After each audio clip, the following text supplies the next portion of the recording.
Praise the lord. ప్రభునందు ప్రియులారా, యేసుక్రీస్తు ప్రభువారు మనల్ని సీక్రెట్ గా చేయమన్న కొన్ని పనులు ఈ రోజు మనం ధ్యానించుకుందాం. మత్తయి సువార్త 6వ అధ్యాయం 3వ వచనం, 6వ వచనం, 17వ వచనం. ఈ 3 వచనాలు మూడు విషయాలు రహస్యంగా చేయమని చెప్పాడు యేసు ప్రభువారు. ఒకటి, నీవు ధర్మం చేసేటప్పుడు నీ కుడి చేతితో చేసేది ఎడమ చేయికి తెలియకుండా చేయమన్నాడు. కుడి చేయి అంటే భర్త, ఎడమ చేయి అంటే భార్య. అది విషయం. త్వరగా చెప్పుకుంటూ వెళ్ళిపోదాం. ధర్మము చేసేటప్పుడు అనగా ధర్మాలంటే 2 రకాలుగా ఉంటాయి ధర్మాలు. ఒకటి ముఖ్యమైనది సువార్త అనే ధర్మం, అంటే యేసుక్రీస్తు ప్రభుని గురించి చెప్పటం. మేలైనది చేయనెరిగి అలాగ చేయకపోతే పాపమని బైబిల్ చెప్తుంది. మేలు చేయట నీ చేతనైనప్పుడు, అసలు మేలు అంటే ఏంటన్నారు? నేడు నీవు నా మాట అంగీకరించిన ఎంత మేలు అని బైబిల్ గ్రంథంలో, కీర్తన గ్రంథంలో దేవుని మాట, ఓ ఇశ్రాయేలు, ఓ క్రైస్తవుడా లేక మనిషి, దేవుని మాట అంగీకరిస్తే నీకెంత మేలు. వినువారును చదువువారును వాక్యమును గైకొనివారు ధన్యులని ప్రకటన గ్రంథం 1:3 చూస్తున్నాంగా. అలాగే 95వ కీర్తన 7వ వచనం కూడా చూస్తున్నాం ఈ మాటలు. కనుక మేలు అంటే ఏంటి, ఆశీర్వాదం అంటే ఏంటంటే సువార్తను ప్రకటించాలి. చూడండి, బయట రోడ్ల మీద గుడ్డివాళ్ళు, అంగహీనులు, గుడ్డివారు, వస్త్రహీనులు, దుర్భరమైనటువంటి పేద స్థితిలో ఉన్న వాళ్ళని చూసి చూడగానే దయ పుట్టి, ఎలాంటి వారైనా కఠినమైన మనసున్నవాడైనా సరే అంత వేస్తారు ధర్మం. ఎందుకు? వాళ్ళు అంత దౌర్భాగ్య పరిస్థితిలో ఉన్నారని కదా మనం వేసేది, అంగహీనులనే కదా. అలాగే యేసుక్రీస్తు ప్రభును నమ్మనటువంటి వారు, సత్యాన్ని తెలియని వారు, జ్ఞానం లేని వారు, దేవుడంటే ఎరగని వారు, గుడ్డివారు, దేవుని మందిరానికి వెళ్ళని వాళ్ళు, కుంటివారు, దేవుని యొక్క కార్యాలు జరిగించిన వాళ్ళు చేతులు లేని వాళ్ళు, కన్నులుండి చూడలేని వారిగా, చెవులుండి వినలేని వారిగా, నాలుకుండి నోరుండి మాట్లాడి దేశప్రభే దేవుడు ఒప్పుకొని వీళ్ళందరూ కూడా పేదవాళ్ళు, వీళ్ళందరూ కూడా దరిద్రులు. వాళ్ళు ఒకరు కోట్ల ఆస్తులున్నా, ఎన్ని ఎకరాల పొలాలున్నా, పెద్ద పెద్ద బిల్డింగ్స్ ఉన్నా, కాంప్లెక్స్లు ఉన్నా, ఎన్నెన్నో వాళ్ళకి ఉన్నా సరే అంతా కూడా వాళ్ళు యేసు లేకపోతే అన్ని ఎన్నున్నా సున్నాయి. అంటే వీళ్ళు పేదవాళ్ళు. వీళ్ళకి మనం ధర్మం చేయాలి. అంటే ఏం ధర్మం? సువార్త అనే ధర్మం చెప్తే, యేసుక్రీస్తుని గురించి సువార్త చెప్తే వీరికి ధర్మం చేసిన వాడు అవుతాం. ధర్మము చేసి వాళ్ళని ఆత్మీయమైన దృష్టి కలిగేలాగా, ఆత్మ సంబంధమైన ఐశ్వర్యం వారికి పొందేలాగా, అంటే రక్షణ పొందేలాగా, నిజ దేవుని దగ్గర నడిపించే వారిలాగా మనం అవుతాం. ఒక లోకంలో మామూలుగా పేదల వాళ్ళకి మనం హెల్ప్ చేస్తాం. వాళ్ళు కడుపు నిండి తినాలని, వస్త్రం కప్పుకోవాలని, వాళ్ళు మంచిగా ఉండాలని కదా ఇవన్నీ చేస్తాం. ఆ ధర్మాల కంటే కూడా శ్రేష్టమైన ధర్మం ఆత్మ సంబంధమైన దాని వాక్యాన్ని, సువార్తను ప్రకటించడం. అందుకని ఒక టీవీ కార్యక్రమాన్ని స్పాన్సర్ చేయండి, దేవుని సేవకి, సువార్త సేవకు సహకరించండి అని మేము అంటాం కదా. బైబిల్లోనే దేవుని సేవకులు అనేకమని చెప్పారు. దేవుని సేవలో నమ్మకమైన నిజమైన సహకారులుగా ఉండండి, దేవుడే మీ ప్రతి అవసరత తీరుస్తాడని ఫిలిప్పీ పత్రిక 4వ మొదటి మీరు చూడలేదా? చదువుతున్నారు కదా చాలామంది. అందుకని మనం అన్ని ధర్మాలు కంటే సువార్తను ధర్మం చేయాలి. అందుకని యేసయ్య ఏమంటాడు, నీవు ధర్మం చేసేటప్పుడు నీ కుడి చేతితో చేసి ఎడమ చేతి, ఎవరినో ఆలోచించి చెయ్యాలా వద్దా అలాంటి పెట్టుకోకూడదు. అబ్రహాముని దేవుడు నీ కొడుకుని నాకు బలిగా అర్పించంటే అక్కడ తాను ఎవరికి చెప్పలే, దేవుడు ఇమ్మన్నాడు, ఇవ్వటకి వెళ్ళిపోయాడు. కానీ దేవుడు తెలీదా అంత నియమిస్తున్నా? దేవుడు దేవునికి భయపడుతున్నాడు కనుక ఇచ్చి, దేవుని భయం తనకు ఉందా లేదా తెలుసుకుని అబ్రహాం విషయంలో నీ కుమారుడు బదులుగా అక్కడ ఉన్న పొటేలును నాకు అర్పించని చెప్పి దేవుడు అబ్రహాము కుమారుడు ఇస్సాకు బహుగా ఆశ్రయించలేదా? అలాగే నీకు ఆస్తి ఏదో కొంచెం దేవుడు ఇచ్చింది ఇస్తావు, అంతా ఇవ్వు కదా. ఒకరు ఇచ్చిన దేవుడు కొంటాడండి? 100 కూడా. పేతురు అన్నాడు, ప్రభువా నీ కోసం అన్నీ మేము వదిలేసి వచ్చేసాం, మాకేం లాభం అని ఏమన్నాడు? 100 ఫలం వస్తుంది మీకు, నా నిమిత్తం ఏమేమి వదిలేశారో అన్నాడు కదా యేసుప్రభువు వారు. గుర్తుపెట్టుకోండి, తెలుసుకోవాలి ఇవన్నీ కూడా. ధర్మం చేయండి. చూడండి, ఒకవేళ లోక సంబంధమైన పేదలకి ధర్మాలు చేస్తే వాళ్ళు కొంచెం కాలం ఈ లోకంలో ఉన్నంతో సరిపోతారు బతకటానికి. కానీ ఆత్మ సంబంధమైన ఈ ధర్మం చేస్తే వాళ్ళు ఏ రోగాలు ఉన్నాయి, జబ్బుల్లో ఉన్నాయి, బలహీనతలు ఉన్నా కానీ రక్షణ పొంది నిత్య జీవానికి వెళ్తారు. పరలోకానికి వెళ్తారు, శాశ్వత జీవాన్ని. అంటే ఈ లోక జీవనమే కాదు, పరలోక జీవాన్ని, నిత్య జీవం పొందుకుంటారు. ఈ జీవనం ఏముందండి, తాత్కాలికమే కదా. ఎంత కోట్లు సంపాదించబోడైన స్థిరంగా ఉండడు కదా. అందుకని కాగా మనం ఈ లోకంలోనికి ఏమీ తీసుకురాలేదు, ఏమీ తీసుకొని పోలేము కనుక అన్న వస్త్రములు కలిగిన వారమై వాటితో తృప్తి పొంది ఉందము అని అంటారు బైబిల్ గ్రంథం. ధనవంతులు అవటకి అపేక్షించేవారు శ్రమల్లోనూ, శోధంలోనూ, బాధల్లోనూ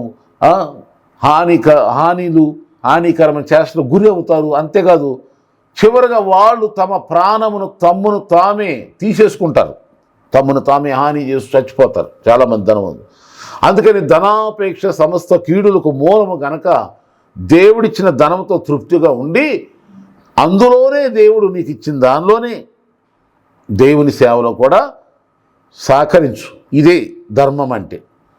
ఇక రెండవదిగా యేసుప్రభువు చెప్పిన సీక్రెట్ ఏమిటంటే, ప్రార్థన చేయనప్పుడు అందరూ వినాలి, పెద్ద ప్రార్థనాపరుడుగా నిన్ను అందరూ గుర్తించాలని చూడమాక. ఒక సీక్రెట్ ఏంటంటే, నీ ప్రార్థన దేవుడు వినాలి.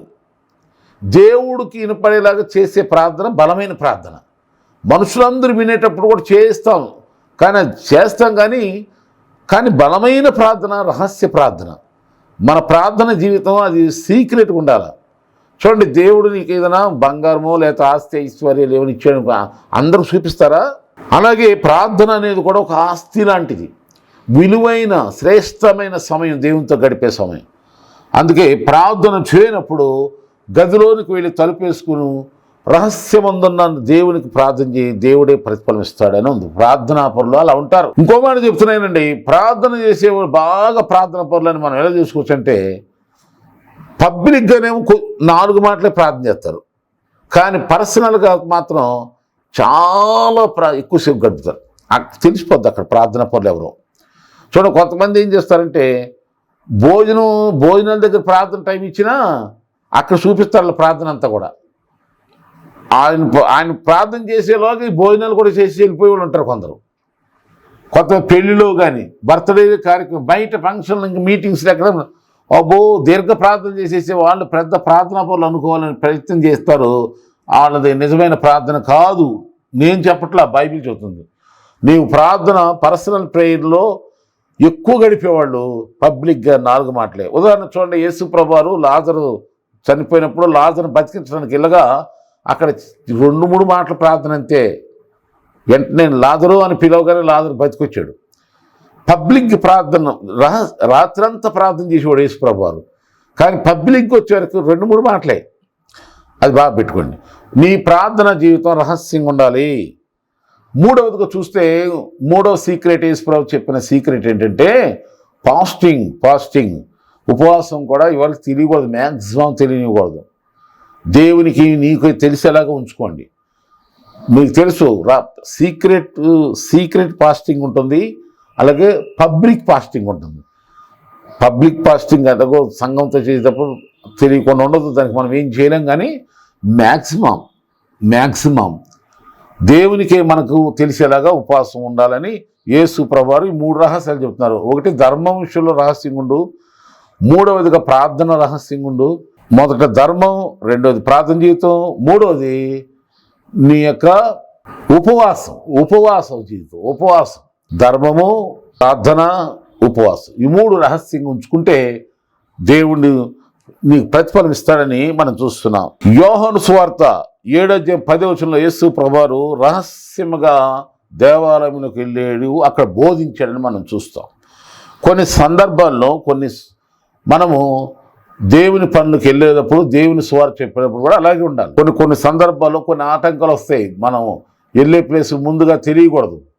దేవుని పనికి రహస్యంగా వెళ్ళాల్సిన సందర్భాలు వస్తాయి. ఎవరికి తెలియకుండా వెళ్ళి అక్కడ చెప్పాల్సిన మనం చెప్పేసి యువతలకు వచ్చేసి అక్కడ వచ్చే సందర్భాలు కొన్ని ఉంటాయి. యేసు ప్రభువారికి అలాంటి సందర్భం ఎదురుపడింది. దేవుడయ్యుండి కూడా ఆయన రహస్యంగానే వెళ్ళి సువార్త అక్కడ పబ్లిక్గా వెళ్ళి ఆయన చెప్పాల్సిన బోధ చెప్పి యువతలకు వచ్చాడు. మనం కూడా బోధల విషయంలో కూడా పబ్లిసిటీ చేసుకోవటం, వాల్ పోస్టర్లు వేసేసుకోవటం, యాడ్లు ఇచ్చేసుకోవటం, అక్కడికి వెళ్ళి నువ్వు పగలు కూడా చచ్చేది ఏమీ లేదు. పెద్ద పబ్లిసిటీ. అక్కడికి వెళ్ళి ఆ పేరు గొప్ప ఊరు దెబ్బ అన్నట్టు ఉంటుంది అక్కడ ప్రసంగాలు ఏముండవు. కానీ కొన్ని సందర్భాల్లో సేవకులు వాక్యం చెప్పేవాళ్ళు, అలాగే కొన్ని దేవుని మందిరానికి వెళ్ళేటువంటి వాళ్ళు, దేవుని ఆరాధించేటువంటి పరిస్థితుల సమయంలో కొన్ని రహస్యంగా ఉంచుకోవాలి. కొన్ని అందరికి తెలిసేలా జరుగుతాయి. అది అనుకూలంగా ఉన్నప్పుడు, యోగ్యంగా ఉన్నప్పుడు, అన్ని పరిస్థితులు బాగున్నప్పుడు తప్పులేదు. కానీ కొన్ని పరిస్థితుల్లో రహస్యంగానే కొన్ని సందర్భాల్లో సమాజంలో ఉన్నప్పుడు కొంతమంది మనుషుల ద్వారా కొన్ని ఆటంకాలు, అభ్యంతరాలు, కొన్ని శోధనలు, కొన్ని అవసరమైతే కొన్ని మరణకరమైన పరిస్థితులు కూడా ఎదురవుతాయి. కొంత జాగ్రత్తగా ఉండమని యేసుప్రభు మనకు ఉదాహరణగా ఆయన పండుగకు ఆయన రహస్యంగా వెళ్ళినట్టుగా మనం చూస్తూ ఉంటాం. ప్రార్థనలో కూడా, దేవుని సేవలో కూడా, సువార్త పరిచయంలో కూడా కొన్ని ఇలాంటివి మనం పాటిస్తూ దేవుని మాటలు తెలియజేస్తూ మన రక్షణ జీవితాన్ని కొనసాగించుకుంటూ దేవుని ఆనందిస్తూ ముందుకు సాగిపోవాలి. ఇది ఒక రహస్యం. మనం దేవుని యొక్క వాక్యములో మనం గమనించినట్లయితే బంధువుల మధ్యలో రహస్యంగానే సమస్య పరిష్కరించుకోవాలి. చూడండి, లాబాను దగ్గర యాకోబు వెళ్ళాడు. అక్కడ లాబాను ఇద్దరు కుమార్తెలు వివాహం చేసుకున్న తర్వాత లాబాన్ అంటే మేనమామే ఆయన అల్లుడు మామను మించినటువంటి విధంగా సంపాదించుకుని బాగా గొప్పవాడు అవుతున్నప్పుడు ఆయనకి కొంచెం ఈయన మీద కొంచెం ద్వేషం, ఈర్ష్య కలిగినప్పుడు యాకోబు అక్కడి నుండి సైలెంట్గా తన సొంత ప్రాంతానికి తిరిగి వెళ్ళిపోవటానికి తన భార్యను ఒప్పించుకుని బయలుదేరి రహస్యంగా వెళ్ళిపోతాడు. ఆ విషయము లాబానికి ఆలస్యంగా తెలుస్తుంది అనమాట. అల్లుడు తన కూతుర్ని, ఆ మనవరాల్ని, ఆస్తి ఎంత తీసుకెళ్ళిపోతున్నాడు అన్న సంగతి. అప్పుడు ఆయన తెలుసుకుని యాకోబుని కలుసుకోవటానికి వస్తున్నప్పుడు దేవుడు అతను గద్దిచ్చాడు. యాకోబుతో మంచి కానీ చెడే కానీ నువ్వు మా వాగేవంటే జాగ్రత్త సుమి అని ఆ లాభాన్ని దేవుడు గద్దిచ్చాడు. ఇక్కడ నేను చెప్పదలిచేది ఏంటంటే, కలహానికి దూరంగా ఉండటం నరునికి ఘనత. చూడండి, ఎక్కడైనా సరే మీ కుటుంబాల్లో ఏదైనా సమస్య వచ్చినప్పుడు ఉన్నంతకాలం మంచుకున్నారు, బంధువులు అందరూ కలిసిమెలిసి ఫంక్షన్ చేసుకున్నారు, తిన్నారు, త్రాగారు, సంతోషంగా ఊగారు, ఆనందించారు, పాడారు, ప్రార్థించారు, లేకపోతే ఏదో సంథింగ్ బంధువుల మధ్యలో ఎంతో సంతోషం సాగినంతకాలం సాగింది. సమస్య వచ్చింది, అక్కడ ఏదో అసూయ పనిచేస్తుంది, అక్కడ ఏదో ఒక విధమైనటువంటి ద్వేషం, భేదం వచ్చింది. అలాంటప్పుడు ఏం చేయాలంటే ఒకళ్ళనొకళ్ళు దూషించుకోకూడదు. బంధువులు మామనేమో అల్లుడు, అల్లుడే మామని ఎవరిని కూడా మనము అనుకోకూడదు, తిట్టుకోకూడదు. బంధువుల్ని మనము కాపాడుకోవాలి. ఎందుకంటే నీ రక్త సంబంధికి ముఖం తప్పించకూడదు. ఉపవాసంలో అదొక మాట. ఉపవాసం ఉన్నప్పుడు రక్త సంబంధికి కూడా ముఖం తప్పించకూడదు. బంధువుల మధ్యలో కలహం ఉండకూడదని అబ్రహాం ద్వారా మనం ఆదికాండం 13వ అధ్యాయంలో చూస్తాం. కనుక నువ్వు ఇటు వెళ్తే నేను ఇటు వెళ్తా అని అబ్రహాం అని పెద్ద ఆయనే లోతు విషయంలో తగ్గించుకున్నాడు. అంటే బంధువుల మధ్యలో కలహాలు ఉండకూడదు, ద్వేషాలు ఉండకూడదు, ఈర్ష్యలు ఉండకూడదు. రహస్యంగానే సమస్యను పరిష్కారం చేసుకోవాలని ఈ సందర్భంగా నేను మీకు చెప్తున్నా. అలాగే సౌలు రాజు కూడా మరి దావీదుకు మామే, కానీ అన్యాయంగా ఆయన మీద దాడి చేస్తున్నాడు. దావీదు సైలెంట్గా తప్పించుకోవడం ప్రయత్నం చేశాడు, కానీ ఎదురు తిరిగి గొడవలు పడలేదు. లేకపోతే ఆయన అర్థం చేయటం, సౌలు రాజుని అర్థం చేయాలంటే ఆయనకి ఎంతోసేపు పట్టదు. కానీ సౌలు రాజు జోలికి దేవునికి వదిలేశాడు, దూరంగానే ఉన్నాడు, తప్పించుకున్నాడు. కనుక బంధువుల విషయాల్లో సమస్యలు ఏమైనా వస్తాయి, మనుషులు కనుక వస్తాయి, వచ్చినప్పుడు వాటిని రహస్యంగా పరిష్కరించాలి. కానీ మరి ముఖ్యంగా ఆత్మ సంబంధం విశ్వాసుల విషయంలో కానీ, సేవకుల విషయంలో కానీ, ఏమైనా ఆత్మ సంబంధమైన బంధువులు మనందరం ఏమైనా వచ్చినా రహస్యంగానే పరిష్కరించుకోవాలి తప్ప జగడాలతోనో, వాదాలతోనో, గొడవలతోనో అల్లరిగా చేసుకుని అన్నిలాగా ప్రవర్తించకూడదు. అది బైబిల్కి విరుద్ధం. అప్పుడు దేవుడే మీ పక్షంగా ఉండి న్యాయం చేస్తాడు. కలహాన్ని పుట్టించుకునే వాళ్ళగా ఉండమాక, కలహాలు దూరంగా ఉండు, దేవుడు గణపరుస్తాడు నిన్ను. మరి మరియ మీద యోసేపుకి, మరియ మీద అంటే కన్య మరియని మరియ పైన, యేసు తల్లి అయిన మరియ పైన యోసేపుకు అనుమానం వచ్చింది. కానీ ఆయన ఏమన్నాడు? రహస్యంగా ఆమెను విడనాడని ఉద్దేశించాను, కానీ దేవుడు సత్యాన్ని బయలుపరిచినప్పుడు వెంటనే మరియమ్మను చేర్చుకున్నాడు. ఇక్కడ నేను చెప్పేది ఏంటంటే, అక్కడ ప్రధానమైపోయిన తర్వాత తన భార్యకి పెళ్లి కాకుండానే వాళ్ళిద్దరు ఏక శరీరం కాకుండానే గర్భం రావటం మరి ఈ భర్తకైనా బాధేస్తుంది కదా. కానీ అయినా రహస్యంగా వీటనాడు ఉద్దేశించాను కనుక భార్య భర్తల గొడవ విషయాలు కూడా అలాగే ఉండాలి. రహస్యంగానే సమస్యను పరిష్కరించుకోవాలి తప్ప అల్లరి చేసుకోకూడదు, అవమానపరుచుకోకూడదు, ద్వేషించకూడదు, దూషించుకోకూడదు. యోబు గ్రంథం 13వ అధ్యాయం 10వ వచనం ఏముందంటే కొంతమంది రహస్యంగా పక్షపాతాలు చూపిస్తారంట. రహస్యమైన పక్షపాతాలు అలాంటి వారిని దేవుడు గద్దిస్తాడని యోబు గ్రంథం 13:10లో మనం చూస్తాం. కనుక రహస్యమైనటువంటి కొంతమంది భోజనాల దగ్గర తెలిసిపో పాడుబుద్ధి, తనకిష్టమైన వాళ్ళకేమో మంచి సమృద్ధిగా పెడతారు. వాడు కాదులే పొరుగోళ్ళు ఇరుగోళ్ళు బాధోళ్ళు అనుకున్నప్పుడు ఏం చేస్తారంటే ఆ భోజనం దగ్గర చూపిస్తారు ఆ చండాల బుద్ధి, పక్షపాత బుద్ధి. అలాగే వాళ్ళ పిల్లలు తప్పులు ఎన్ని చేసినా కానీ సరదాగా సంతోషంగా ఫీల్ అవుతారు. ఎవరైనా పిల్లలు తప్పులు చేస్తే మాత్రం వాటిని భూతార్థాలు పెట్టి వీళ్ళు చూపించి విలేకరులకు మారిపోతారు. పక్షపాతం ఉండకూడదు, అందరి విషయంలో సమానత్వం ఉండాలి. పక్షపాతం కలిగిన వారిని దేవుడు గద్దిస్తాడు. కనుక ఈ మాటలు నేను చెప్పక ముందుగా మరి పక్షపాతం కూడా ఎట్లా పైకి కనపడరు, రహస్యంగా అనుకుంటారు, రహస్యంగా చేస్తారు కుళ్ళు కుట్రలు. వాళ్ళ పిల్లలు బాగుండాలి, బాగా తినాలి, బాగా ధరించాలి, సంపాదించాలి, ఎవరు ఏం పడితే మనకెందుకు అని రహస్యంగా కుళ్ళు కుట్రలు కపట మోసాలు చేసేవాళ్ళు ఉంటారు. అలాంటి వాళ్ళని దేవుడు గద్దిస్తాడు. కనుక నీవైతే రహస్యంగా ప్రార్థన చేసుకో, రహస్యమైన ఉపవాసం చేయి, రహస్యంగా ధర్మం చేయి. అలాగే సమస్యలు బంధువుల మధ్యలో కానీ ఆత్మ సంబంధమైన శరీర సంబంధమైన బంధువుల మధ్యలో ఏదైనా కానీ భేదాలు భిన్నాభిప్రాయాలు ద్వేషాలు ఈర్ష్యలు అసూయలు కలిగినప్పుడు రహస్యంగానే ఆ సమస్యలు పరిష్కారం చేసుకో. భార్య భర్తల సమస్య అయినా రహస్యంగా పరిష్కారం చేసుకో. అప్పుడు రహస్యంగా చూస్తున్న దేవుడు నీకు ప్రతిఫలం ఇస్తాడు. ఈ రహస్యం ఇదే ఎవరు పాటిస్తారో అలాంటి వాళ్ళని దేవుడు బహుగా బహిరంగ పబ్లిక్గా హెచ్చించి అన్ని విషయాల్లో బలపరుస్తాడు. కనుక ఈ చెప్పిన ఈ 4-5 రహస్యాలు అందరూ పాటించండి. సీక్రెట్ లైఫ్ని మెయింటైన్ చేయండి.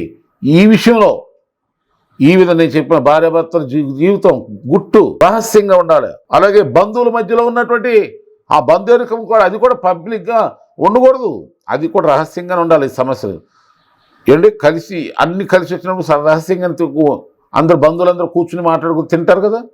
సమస్యలు గొడవలు వచ్చినప్పుడు ఏం చేయాలి, అది కూడా రహస్యంగా సరిపెట్టుకోవాలి. కనుక అలాగే యేసుప్రభు చెప్పిన ఆ 3 రహస్యాలు, ధర్మం విషయంలోను, ప్రార్థన విషయంలోను, ఉపవాసం విషయంలో, ఈ 5 విషయాలు చాలా రహస్యంగా ఉంచుకో. కానీ ఇంకో యోబు గ్రంథంలో 13:10లో చెప్పినట్టుగా యోబు గ్రంథం 13:10 ఆ రహస్యాలు మాత్రం ఉండొద్దు, అది దేవుడు చూసి గద్దిస్తాడు. ఏంటి ఆ రహస్యం అంటే పక్షపాతం చూపే విషయంలో రహస్యంగా పక్షపాతం చూపుతారా. పాస్టర్ గారు కొడుకునేమో ఒకలాగా ప్రేమిస్తాడు పాస్టర్ గారు, విశ్వాసుల పిల్లలు ఇంకోలాగానా.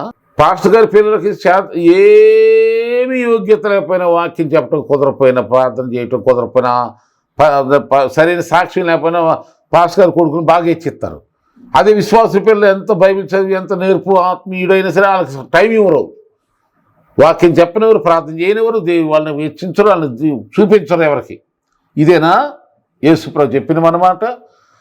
మనం మన పిల్లల్ని ఎంత గౌరవంగా చూసుకుంటామో, ఎంత హెచ్చించాలనుకుంటామో, అలాగే అందరిలో ఒకే ప్రేమ కలుగుడు. భోజన విషయంలో అందరికీ సమానంగా భోజనం చేసేలాగా చూడు, అందరినీ కూడా సమానం.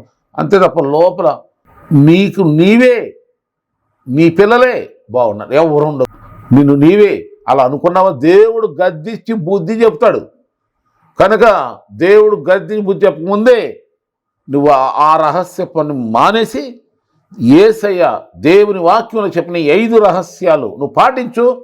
రహస్యమందు చూస్తున్న దేవుడికి తగిన ప్రతిఫలం ఇస్తాడు. దేవుడి మాటలను దేవుడు ఈ వినికిడిలో మన వినికిడిలో ఆశీర్వదించునుగాక, దీవించునుగాక. తగిన విధమైన నేను చెప్పినటువంటి 5 రహస్యాలను పాటించిన వారందరిని బహుగా దేవుడు ఆశీర్వదించునుగాక. మరి మీ ప్రార్థన అసలు ఏమున్నా నాకు తెలియపరచండి. నా ఫోన్ నెంబర్ మీ అందరికీ తెలుసు కదా, 9849607739. అలాగే ఈ సందేశాలు మీకు ఆశీర్వాదకరంగా ఉంటే అందరికీ షేర్ చేయండి.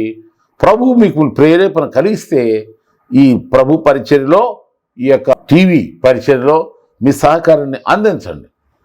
ఏదో నేను చెప్పానని కాదు, దేవుడు మీకు ప్రేరేపణ కలిగిస్తేనే ఈ పరీక్షలు మీ వంతు సహకారాన్ని అందించండి. దేవుడు తప్పకుండా మేము దీవిస్తాడు. May God bless you all.